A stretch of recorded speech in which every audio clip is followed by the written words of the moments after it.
Yo, hey guys and welcome to another build guide. So before we were playing our CI HoWA Juggernaut character, we've transitioned into an Occultist this time just because we wanted to focus more on delve and mapping and less on like bosses. I would definitely say the Juggernaut is a better version of this build for bosses. Just his kit works better with Shaper, Elder, and some of the other bosses, but this character is really good at doing delve way more than the Juggernaut. What ended up happening with the Juggernaut is you got to a certain depth where you pretty much couldn't progress anymore unless you had curses, either like as a support or for yourself. So what we did was we basically went Occultist so we could pick up some more curses. We run 4 curses with this build to get a bunch of curse effectiveness, and in doing so we're able to have defensively a lot of good curses to keep us alive in the lower delves. We've done up to 530 delve currently, but people have done over 700 in hardcore, and there's variations of this build that have done 1600 in Betrayal League already. So let's get into the build. So the build is kind of like all other HoWA builds. We're going to focus on getting as much intellect as possible. We also have like the theme of curses. So a lot of our damage isn't reflected on the actual tooltip, but it just gets amplified by the curses that we use. So we'll get into some of the gear. So we use a Hand of Wisdom in action. You want to get a 12% intellect roll. That's like the most important. You could look for dexterity, but we really don't get too much dexterity. As you see, we have 187. So we only really get a few attack speed from the 1% attack speed per 25 dexterity, so it's really not a big deal. What you're really looking at is that intelligence. As you see, we currently have 1248 intelligence, so that's a ton of extra lightning damage. As you can see, our lightning damage on Molten Strike is 2,000 to 20,000. Shaper's Gloves. It's really difficult to beat these gloves in a melee ES build. I just get so much for it. It helps cap out our accuracy. It gives us a ton of mana, which we'll later use with a Watcher's Eye and a Clarity to get even more energy shield. So mana, in a way, is energy shield. Intellect gives you mana, which gives you energy shield. Intellect gives you energy shield percentage. And also strength gives you energy shield percentage. You get evasion from intellect, and you get melee physical damage from dexterity. So you almost want everything from these gloves. You also want to look at getting a corrupted one with like elemental weakness on hit, probably your best one, and this curse gets amplified by all your curse effectiveness like the rest of your curses, so it actually helps our damage a ton. For the Helm, you can get a Molten Strike enchant Helm. That's like the best case scenario. The extra 2 projectiles are just going to add a ton of damage to your setup. So you don't have to craft one like this. We've also crafted this to get the -9 lightning resist. We'll probably go back and recraft this at some point, because I don't think the -9 lightning resist is going to be good enough compared to getting the extra energy shield roll, the suffix from fossil crafting. So we're probably going to go back and just get a higher energy shield helmet eventually, but it's good for now. I mean, you get a lot of diminishing returns because we have the Wise Oak, so we penetrate 15 resist there. We have elemental weakness on hit, which is a ton of reduced resist with all the curse effectiveness we have, and then another 9 here. It doesn't really add up to a lot, so we're probably going to swap it out just to get even tankier. We're currently only at 14k energy shield. Some people have 18k with this build, others are pushing more like 20, so definitely look at getting more energy shield eventually, and that's going to be one way we do it. Amulets, you can just find like a really good rare amulet like this one. You're looking for attributes, of course, like strength gives us energy percentage, and mana, which gives us more energy shield with the Watcher's Eye. Intellect does the same thing. All attributes, strength and intellect as well. Elemental damage with attack skills really helps out in the energy percentage. You could also have flat ES on this, and that would be best case scenario. Or converting this to a tier 2 talisman that gives you the percent attributes instead of plus 16 attributes. We'll eventually look to do that, but we just haven't gotten lucky yet. Rings, same kind of thing. You want to try to cap out your resist with these rings. So Between these two, we have, what is it, over 100 resist on each ring, plus intellect roll, so pretty much our suffixes are set in stone. You also want to get prefix of energy shield in either a flat lightning roll, like tier 1 or tier 2, or the elemental damage with attack skills. So both of our rings have basically those 5 same attributes. The only way to get better would be to have the last attribute as a flat lightning roll. Chest, we crafted this chest ourselves. We just alteration spammed a Shaper's chest until we got tier 1 energy shield or tier 1 energy shield percentage. Then we were able to regal into the increased intellect. We decided tier 2 it's okay for us. Ideally, if you have even more money, you would get tier 1 here. And then we did a multi-mod with intellect, energy shield, and +1 curse. So we're up to 1 curse with the chest, 1 curse from Occultist. We get our 1 curse baseline, and we get another curse from Whispers of Doom. That's how we're running 4 curses. Shield, we're using Aziri's Reflection. You don't have to have this shield for this build. There was a long time we were running this build before we got it. It's just everything the shield does is amazing for your character. It has the intellect, it has the energy shield, it has a ton of resist, so 90 resist, and it has the curse effectiveness, unaffected by curses, and the curse reflection, which if you try to get a rare that's equal to this, you're going to get a higher energy shield rare with intellect, and you probably won't even be able to afford one with 90 resist. Even if you can, you won't have the curse reflection, the unaffected by curses, or the 20% effective curses. Since it has the unaffected by curses, we don't have to worry about things like elemental weakness. So we get to cap our resist at 75 instead of 75 plus the 34 for the high-end elemental weakness maps. And we also don't have to run a curse flask. So this shield gives us a free flask, gives us an extra like 34 resist, gives us another 90 resist on top of that, intellect, energy shield. It even gives us evasion, which normally I don't really care about, but since we get so much evasion percentage for intellect, you can see the shield 1600. We put the shield on, we go up to 5800. That's why we're using this Jade Flask. When we use the Jade Flask, we go up to 18k or 54% chance to evade. So it all kind of works together. That's like the whole deal with this build is everything just kind of multiplies more and more, and you get so much. You kind of double dip in a way with attributes and using Shaper's Touch with Wisdom in action. We also use a Salopian Coil, so another percentage increase attributes along with our chest. Eventually we want to get an amulet that also has % attributes. Those two together would just increase our attributes by a ton. We're not too worried about the cannot be frozen, ignited, or shocked. We technically have more intellect than strength, so we can't be shocked. The other ones aren't true. Well, actually, we have more strength than dexterity as well, so we can't be ignited. So this is all around like a really good belt, and it gives us a good amount of % damage for our dexterity, because dexterity will be our lowest, but it's not really necessary. You could get away with like I guess this is like the budget option, because these aren't really that expensive.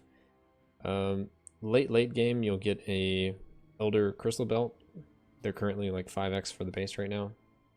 You would craft it to have intellect, flat energy shield, and % intellect. And the other modifiers don't really matter, resist or something else. But between those, you'd be able to actually outclass this belt. Not really damage wise, you'd have probably equal damage, but you'd gain even more ES than what we currently have. So something nice. You can also get the Sloping Coil with a corruption that has % increased intellect and % increased strength. That would be a really good corruption. Lastly, we have our boots. Really just high energy shield boots with intellect on it. We need the cold res. So cold res is there. You don't have to have the movement speed or onslaught on kill. You need onslaught on kill somewhere in your build. You could use a Abyss Jewel instead, and we have one that we've used at one point. Where is it? This one here. So it's just a flat lightning roll, energy shield, and onslaught. We would ideally want to get a higher % one of the 7s, but this one's fine for what we're doing. We could run with that, but we decided we want the base movement speed as well, just to increase our shield charge speed. So that's why we did that. We could remove this, and we still can, and just get another increased energy shield roll because we have an extra prefix. It's just we're taking the utility of that, so we could have more energy shield, but we're fine with what we have now. We just want to speed up the gameplay. Also, we have beast crafted this. We got open suffix to put aspect of the crab. Aspect of the crab has been really good for us. It just reduces physical damage per crab barrier, so we get up to like 20%, I believe, just by having the crab barrier going. So that's pretty much all with gear. I guess we'll talk about the flask. We use Jade Flask, which you mentioned earlier, just because we get so much evasion when we activate it. Yeah, 54%. We use a Wise Oak, 15%. It's really important. But we also have our resist balanced, so we take a 10% reduced from all the elemental damage, in addition to penetrating all 3 types of damage. But lightning is really the only one you need to penetrate. The other ones don't do too much damage. As you can see, we do 2,000, 20,000 lightning, 500 to 1,200 fire, and we don't actually even do any cold damage. So the penetration on that doesn't really matter.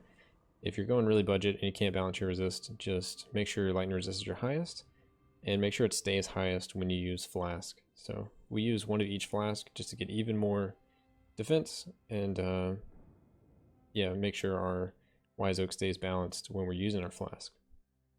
So it lets us use a Topaz Flask, a Sapphire Flask, and a Dying Sun, or Ruby Flask. You pretty much have to run the Dying Sun.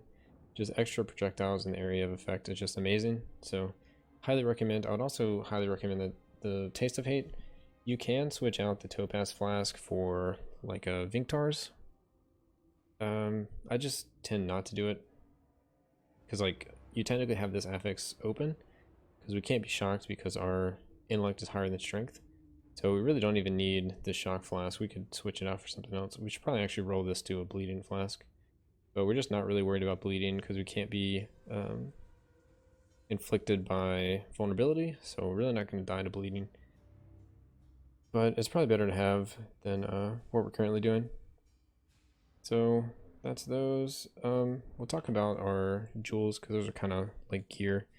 We use 1 wildfire in the tree with a reduced mana reservation. We'll get into the mana reservation a little later because that's just a little extra so we can actually run the aspect.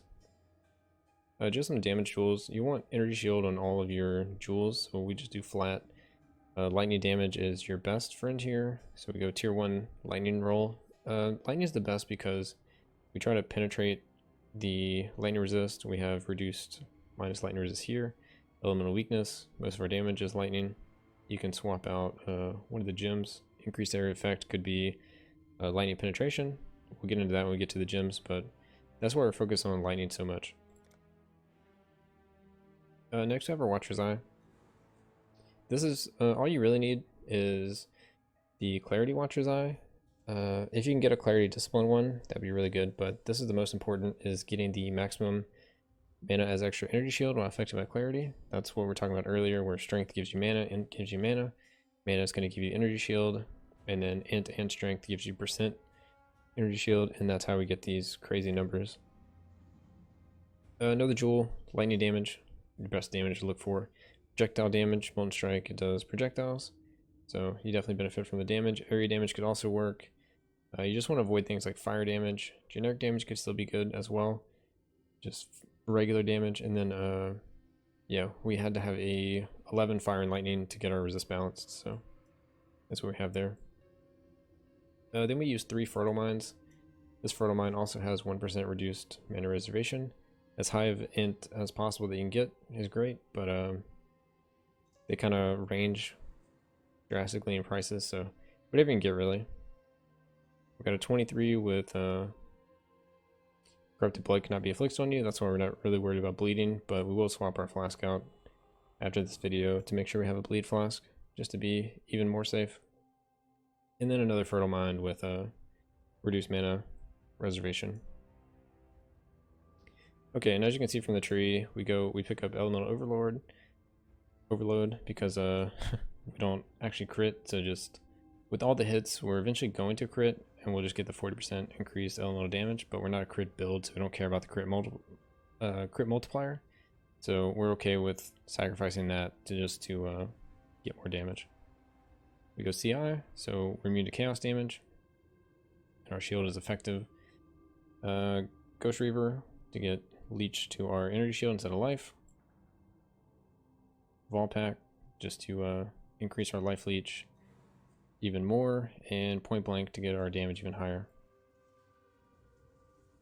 So I guess talking more about the tree, some other like notable things that we have to get. We have to get a bunch of aura, like aura reservation reduction and aura effectiveness. So it really juices up our curses, and it lets us actually run everything that we do run. Other than that, we're just grabbing a bunch of energy shield, a bunch of intellect. As we go through the tree, more aura nodes, attack speed instead of spell damage. We don't actually cast any spells. We're an attack build. Intellect, mana, energy shield, all of it just gives us energy shield. And also gives us damage at the same time. Curse effectiveness, strength, and energy shield. You kind of see the picture. Like all we're doing is we're getting attack speed, we're getting attributes, and we're getting percent energy shield. That's pretty much everything we're doing. All this dexterity gets transformed into intellect, so all these are intellect nodes. Even this has intellect on it, where normally it wouldn't. Same goes for these. More aura nodes, projectile speed and damage. Very nice with the 20 intellect. Flask nodes. Flask nodes are great because we're kind of like a momentum based build, the way everything works. So the longer you can have your flask up, the better. Just more damage. Our 1 point of leech here. You can sacrifice 2 points somewhere else and get mana leech as well. I would get the mana leech here, unless you really want more life leech as well. I would get the mana leech here just because it gives you more energy shield at the end of the day. But you could just go more life leech and then get the life and mana leech. But that's kind of up to you. I didn't sacrifice the 2 points on either part, and just got more intellect and strength nodes. Alright, so let's talk about the Ascendancy. So the Occultist, it's pretty standard Occultist setup.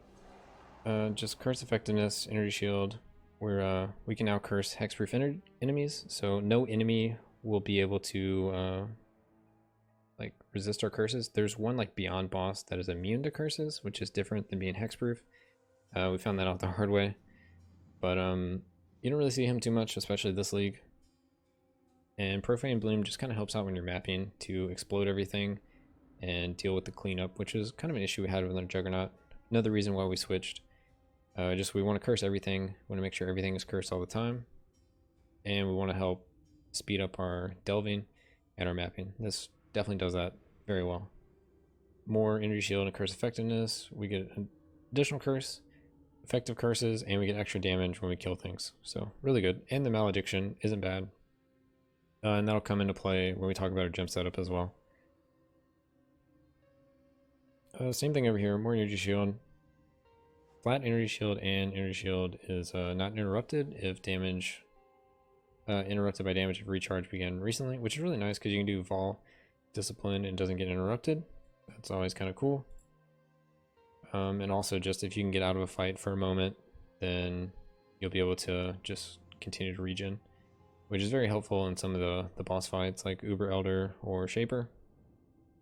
But it's not super reliable because we don't have a lot of the extra stuff to reduce the recharge like time before recharge starts. But it's still really good. And like we said, more energy shield, more flat energy shield, and the regen if we're killed recently, along with the cannot be stunned. So that's how we get around stun as being CI. We get around, you know, freeze with this, shock with our belt, ignite with our belt, and bleeding from bleeding will be from this flask, but we get around corrupted blood with this jewel here. So Pantheon, we pick up Soul of Solaris. This is just, I think, the best one for us. Some of these other ones don't really do anything. We can't be stunned or frozen. This is kind of, it's really good against a lot of monsters, but really the one monster is going to be the ones that kill you. So This is when we pick up here. We just want to have all the additional physical reduction as possible. Reduced elemental damage, you haven't been hit recently, very good. And then if you've been crit recently, you can be crit again. So nothing's gonna like crit and take out all this energy shield at once. You're gonna crit once for, you know, maybe half your health or 10k or something, but you're not gonna be able to be crit again. You're gonna be able to you know, get this energy shield back up with your leech or hit your Vault Discipline or something before you get crit again. And they still have to go through a lot to actually hit you. So just not being able to be chained crit is very nice for us. And you also get the chance to avoid ailments. So even if your Flask are down, you still have a good shot of not getting shocked, ignited, frozen, something like that. Small Pantheon, there's only a couple that actually does anything for us. Like this one does stuff for us, but it's so bad. You don't want to be relying on savage hits to get your defense. We have the reduce reflected damage taken and chance to reflect chills, freezes. Just more chance that if our Flask are down, we don't get frozen. It just seems nice for us. But really, we want this for the cold damage, reduce cold damage taken if you've been hit recently. Since the Delve is so much cold damage, we've swapped to this. You can swap from it and do maybe the Soul of Gruthkul, or what's the other one? Raukish, if you're really worried about bleeding or blind or maimed, but I don't think many of these are really useful, so we just go with Urgal. So next up, let's talk about the gems.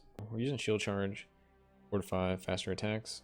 We also get more attack speed with the Claw, just from having Dexterity, so it's really nice just to get our Shield Charge juiced up. Same with the boots that we're talking about. The boot enchant, if we killed, we get 16 attack speed. It's equal to a ton of Dexterity. If you look at this, the Dexterity is just so bad at getting attack speed because you need so much of it. So that's why we're getting this extra attack speed as an enchant, and the extra onslaught on kill, because you get an extra 20% when you have the onslaught, and it's also movement speed. Shield Charge scales off of both of those, so it's just really nice. In the Helm, we use Temporal Chains with the Blasphemy, Enlighten level 4, and Enfeeble. You don't have to have Enlighten level 4. You're just going to get to the point where you can't run the aspect of the crab we were talking about, and we'll talk about the differences between the two setups, because it's really expensive to run an aspect skill with this build, but kind of show you how we are able to pull that off. So you can work with just an Enlighten 3, and we're using that up until like yesterday actually. We just recently bought our Enlighten 4 and Enfeeble. So Temp Chains and Enfeeble, 2 curses there. We have Enduring Cry, Flame Dash, and Blood Rage. I would say Flame Dash and Blood Rage are like required. You definitely want the extra attack speed. You want the Frenzy Charges, it's just more damage. And then I always want a way that I can jump ledges or, you know, something like that. And that's where Flame Dash comes in. You can also use Ancestral Protector instead of Enduring Cry. We've just been trying out Enduring Cry lately to juice up our Mortal Call, which we have in our gloves. So other things we have in our gloves is Caster Damage Taken. It's a level 20, and that procs this level 20 Mortal Call. That's why we're using Enduring Cry as our way to get Endurance Charges to get even longer Mortal Calls. We also have a Ball Lightning. The Ball Lightning is kind of an interesting pick. It's just so when this goes off, Ball Lightning goes out, and with our gloves, it's going to curse on hit, which will give us the Malediction from Occultist, which will make enemies deal 10% reduced damage and take 10% increased damage. It also has some other effects because we use projectile weakness. So it's a projectile, which means we get another 2 projectiles with the Dying Sun. So when this is up and we get casting damage taken, 3 Ball Lightnings go out, and what happens is with the projectile weakness, it has the knockback, and they move so slow, it's just going to knock back enemies that are far away from you. So it kind of protects you a little bit, and it also does the Malediction to where they deal less damage to you. Because that's kind of the things that's going to kill this build, is things hitting you from off screen that aren't cursed, since curse is like the majority of our defense. So we're just running a level 1 clarity. You can run higher levels. We currently have 152 mana. We don't need that much mana. We could easily probably run a level 10. We may switch to level 10 at some point, have 76 mana. But we're just testing it out for now. really just run whatever you can to have enough mana to cast your Molten Strike a few times. But you definitely need clarity for the Watcher's Eye, so you can get the extra energy shield. So as you can see, with clarity off, we lose, what is that, about 1600 energy shield. So definitely something you want to look for, and I don't have an 18% Watcher's Eye. We're still spinning Divines trying to get it. The 1 in 6 chance, but it just hasn't happened. So yeah, we're talking about projectile weakness. We also have Discipline, just even more energy shield. We have Vault Discipline, so we can start it and not get interrupted. Another Enlightened level 4, and Blasphemy support. We'll come back and talk about auras again in a second. Our main damage skill is Molten Strike, with elemental damage with attacks, Ancestral Call, increase area of effect, damage on full life, and elemental focus. So the only gem we swap out is this increased area effect. We also use concentrated effect against like Shaper, Uber Elder, maybe some really hard like delve bosses or just delves in general, or lightning penetration. We kind of stopped using lightning penetration since we have so much cursed effectiveness. Using elemental weakness, we have the -9 lightning resist from the Helm, or the 15 damage penetration from the Wise Oak.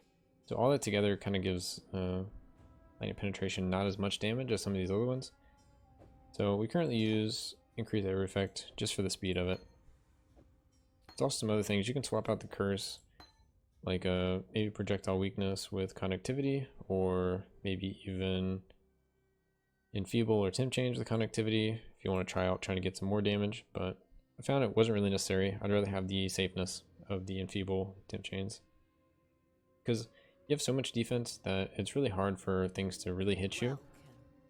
So as you can see, I mean, we have enfeeble going, so for something to actually connect with you, they have to get past your enfeeble, which reduces their accuracy chance. Then they have to also be able to hit you fast enough and you still be in the same spot. We're also using Aspect of the Crab, so when they do hit us, we take less damage. We're using Enduring Cry, so when they hit us, we'll take less damage with that. Also, if we proc Immortal Call, the physical damage won't really matter. We have block, 25% block. We have, 54% chance to evade. So they have to get through a lot of different things to actually connect with us. We'll have Taste of Hate going, so 20% of the physical damage will go cold. And then we'll also be using the Wise Oak, so 10% of all 3 elements will be reduced. So with these 4 Flask up, we would take 30% less damage from each element. So it's just really, really good defense. Let's see, there's a piece of gear we didn't go over. We didn't go over the Aspect of the Crab thing. So let's talk about that now. Aspect of the Crab, we have it on our boots, which actually allows it to be reduced mana with the Enlighten that we have. Reduces the mana enough to where with the Enlighten 4s in both of this and those 3 jewels that we have with reduced mana reservation, the Wildfire, Fertile Mind, and the other Fertile Mind, we're able to run it with enough mana left over that we can actually play the game. If you don't want to spend all that money on Enlighten 4s and the jewels with the corrupted reduced mana, you can just not run an Aspect skill. We use Aspect of the Crab. You can use Aspect of the Spider. Hindering everything and dealing more damage is great. It's just we went for the defensive route. Both of them are actually defensive. We just went for the defense versus, like, if we actually get hit, that's the defense we want. You could go Spider and just hope that it prevents more damage, so as in like you just don't get hit even more. So we're banking on just we'll get hit the same amount, but when we do get hit, we'll take less damage. But that's pretty much everything with the build. The build can pretty much do all content. A lot of the bossing is a lot harder than if you did with the Juggernaut, just because you don't have the perma immune to freeze, or you don't have regen because you're not Zealot's Oath, and you're using Vault Pact instead. But this build's a lot better for actual mapping and delving. So hope everyone enjoyed the guide. And let me know if you have any questions or comments about this video or anything I said in this video in the comments of the video, and I'll make sure to answer it. So just let me know if you guys have any questions, and thanks for watching.